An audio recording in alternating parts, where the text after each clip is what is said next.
Super, very sir nice. మీరు విజయవాడలో పునుగులు ఎప్పుడైనా ట్రై చేశారా?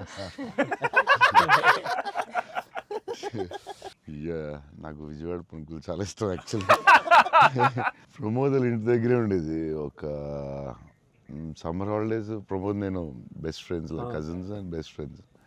సో ప్రమోద్ ఇంటి పక్కనే ఉండి, సో వాళ్ళ ఫాదర్ మమ్మల్ని వెస్పా మీద కూర్చుని పెట్టి ఫ్రంట్ సీట్లో, నేను front seat, Pramod back, full speed వెళ్ళేవారు ఆయన వెస్పా మీద.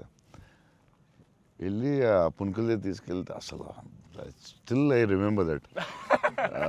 విజయవాడ వెళ్ళినప్పుడు కార్లో కూర్చుని మెల్లగా పునుకులు తిందామా అని. Too good. నేను అసలు అలాంటి పునుకులు ఎక్కడ తినలేదు లైఫ్లో. స్మాల్ చిన్న దాంట్లో పెట్టి దాని మీద చట్నీ వేసి, ఇంకా నాకు వాటర్ వస్తుంది. బజ్జీలు అన్నీ సూపర్, కానీ ఆ పునుకులు మాత్రం ఎక్సలెంట్, అసలు ఎక్సలెంట్ అండ్ ఎక్సలెంట్.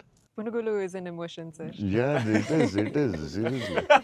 ఎవ్రీ ఒక ఊరికి ఒక ఫుడ్ ఏదో స్పెషల్ ఉంటుంది కదా, దాని ఇంకా వాటర్ వస్తుంది. టూ గుడ్ అసలు. మళ్ళీ అలాంటివి ఎప్పుడు తినలేదు. సో విజయవాడ దారిలో వెళ్ళినప్పుడు, షూటింగ్కి వెళ్ళినప్పుడు అక్కడ ఆకి పునుకులు తిందామంటే, నేను అన్ని నైట్ ట్రావెల్ చేస్తాను. ఇప్పుడు నైట్లో పునుకులు ఉండవు కదా బా అనుకుని మళ్ళీ